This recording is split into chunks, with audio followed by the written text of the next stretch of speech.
You're looking at one of Scotland's most recognisable diesel workhorses, the British Rail Class 27.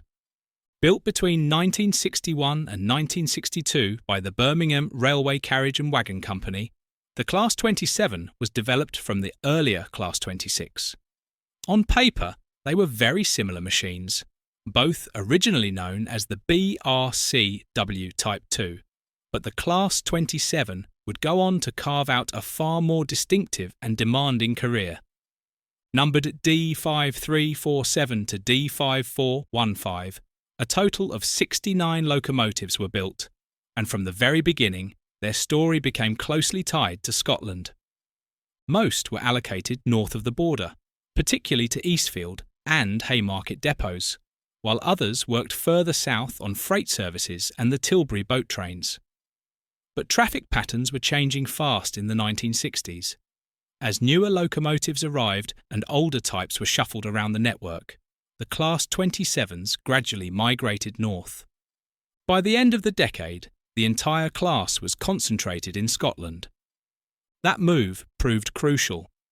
The Class 27s became part of the solution to one of British Rail's bigger diesel headaches.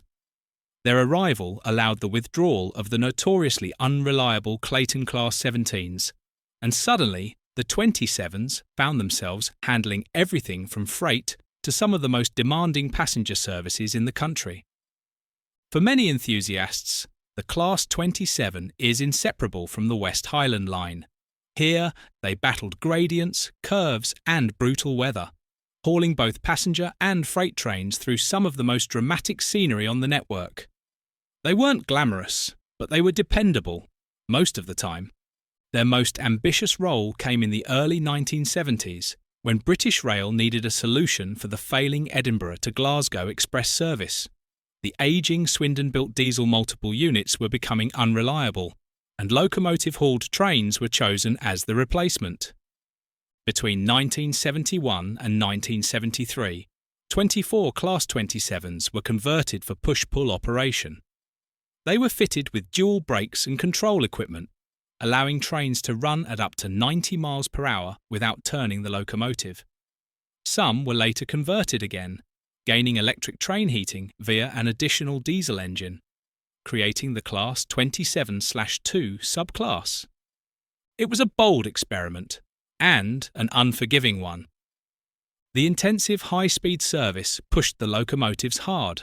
Reliability began to suffer, and the 27/2s in particular gained a worrying reputation for fire damage linked to their heating equipment. By 1979, the experiment was over. The push-pull sets were replaced by more powerful Class 47s, and the Class 27s were quietly redeployed to secondary passenger and freight work. By the mid-1980s, the end was clearly in sight. Passenger duties faded away, vacuum-braked locomotives were withdrawn, and by 1986 only 21 Class 27s remained, all allocated to Eastfield. Then came the final blow. The discovery of blue asbestos led to a rapid mass withdrawal in July 1987. One locomotive lingered on. 27008 became the last Class 27 in service, working its final train on the 13th of August 1987, before official withdrawal just days later. In a twist of fate, the Class 27s were actually outlived by the older Class 26s, whose less powerful engines proved more reliable in the long run. The class also had its share of misfortune. There were collisions, fires and withdrawals following accidents, including locomotives damaged beyond economic repair. Yet despite this, several members survived into preservation, ensuring the sound and presence of the Class 27 hasn't completely vanished from Britain's rails.